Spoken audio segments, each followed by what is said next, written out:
আসসালামু আলাইকুম। সন্ধে ৭টা বাংলাদেশ বেতার রাজশাহী।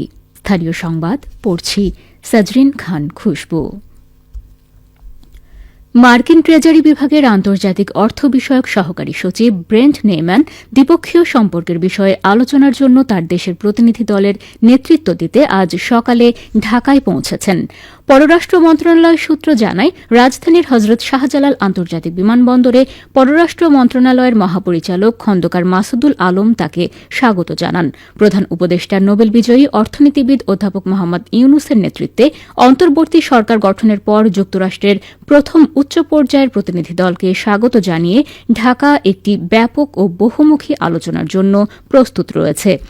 দক্ষিণ ও মধ্য এশিয়া বিষয়ক ব্যুরোর মার্কিন সহকারী পররাষ্ট্রমন্ত্রী ডোনাল্ড লু আজ প্রতিনিধি দলের সাথে যোগ দেবেন। তিনি বর্তমানে নয়াদিল্লি সফর করছেন।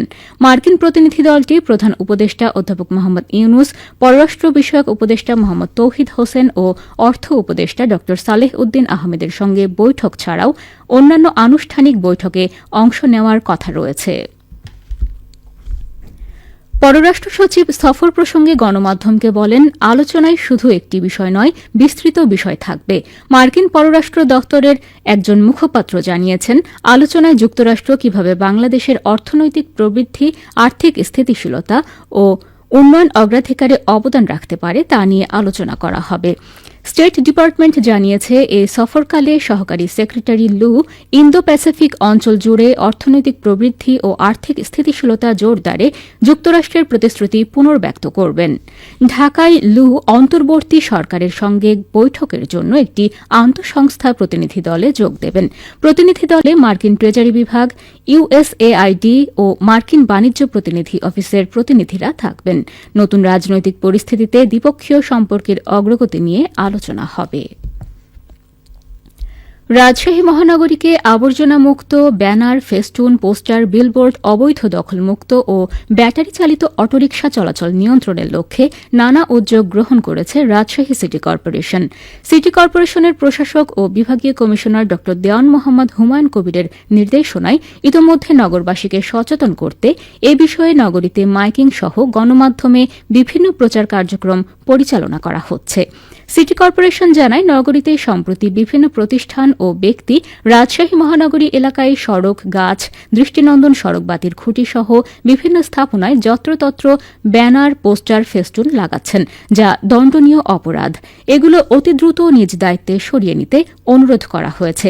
অন্যথায় স্থানীয় সরকার আইন ২০০৯ এবং দেওয়ালে লিখন ও পোস্টার লাগানো আইন ২০১২ অনুযায়ী তাদের বিরুদ্ধে আইনানুগ ব্যবস্থা গ্রহণ করা হবে বলে জানিয়েছে সিটি কর্পোরেশন কর্তৃপক্ষ। নগরীতে সড়কে শৃঙ্খলা আনতে অটোরিকশা চলাচলের নির্দেশনা দিয়েছে রাজশাহী মেট্রোপলিটন পুলিশের ট্রাফিক বিভাগ। নির্দেশনা অনুযায়ী আগামী ১৬ সেপ্টেম্বর হতে আগের মতো পালাক্রমে সকালে লাল রং এবং বিকেলে সবুজ রঙের ইজি বাইক চলাচল করবে। প্রতি মাসের প্রথম ১৫ দিন সবুজ রঙের ইজি বাইক সকাল ৬টা হতে দুপুর ২টা পর্যন্ত এবং দুপুর ২টা হতে রাত ১০টা পর্যন্ত লাল রঙের ইজি বাইক চলবে। আর মাসের ১৬ তারিখ হতে পরবর্তী দিনগুলোতে লাল রঙের ইজি বাইক সকালে চলবে ও বিকালে চলবে সবুজ রঙের ইজি বাইক। এছাড়া সিটি কর্পোরেশনের রেজিস্ট্রেশন ছাড়া ইজি বাইক বা অটোরিকশা রাজশাহী মহানগরীতে চলাচল করতে পারবে না। ইজি বাইক, অটোরিকশার চালক ও মালিকদের এই নির্দেশনা মেনে চলার জন্য অনুরোধ করা হয়েছে। অন্যথায় আইনানুগ ব্যবস্থা গ্রহণ করা হবে বলেও আরএমপির ট্রাফিক বিভাগ থেকে জানানো হয়েছে।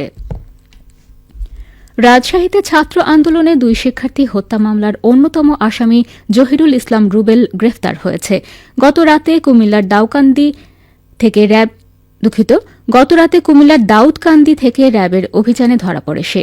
র্যাব ১০ যাত্রাবাড়ি ও র্যাব ৫ রাজশাহীর যৌথ অভিযানে তাকে গ্রেফতার করা হয়। বোয়ালিয়া মডেল থানার OC S M Masum Parvez বলেন, রাজশাহীতে ছাত্র আন্দোলনে নিহত আলী রায়হান ও সাকিব আঞ্জুম হত্যা মামলার আসামি রুবেল। এখানে এনে আদালতের মাধ্যমে তাকে রিমান্ডের আবেদন জানানো হবে। খরিফ মৌসুমের সবজি উৎপাদন করে লাভবান হচ্ছেন নাটোরের কৃষকরা। বাজারে সবজির উচ্চ মূল্য প্রাপ্তির কারণে তারা লাভবান হচ্ছেন। এসব সবজির মধ্যে পটল, বেগুন, ঝিঙে, লাউ এবং করলা উল্লেখযোগ্য। কৃষি বিভাগ জানিয়েছে, চলতি খরিফ মৌসুমে জেলায় ৪,০৬৫ হেক্টর জমিতে সবজি আবাদ হয়েছে। হেক্টর প্রতি গড় ফলন পাওয়া যাচ্ছে ১৮ টন করে।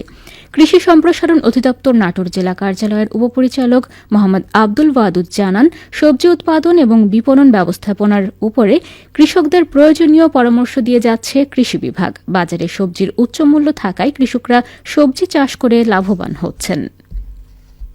সবশেষে আবহাওয়া। আজ রাজশাহীতে সর্বোচ্চ তাপমাত্রা ছিল ২৯.৩ ডিগ্রি এবং সর্বনিম্ন ২৫ ডিগ্রি সেলসিয়াস। সন্ধ্যা ৬টায় বাতাসে আপেক্ষিক আর্দ্রতার পরিমাণ ছিল ৯৩%। রাজশাহী ও পার্শ্ববর্তী এলাকায় আগামীকাল সূর্যোদয় ভোর ৫টা ৫২ মিনিটে। সংবাদ শেষ হল। আমাদের পরবর্তী স্থানীয় সংবাদ প্রচারিত হবে আগামীকাল সকাল ৮টা ১০ মিনিটে।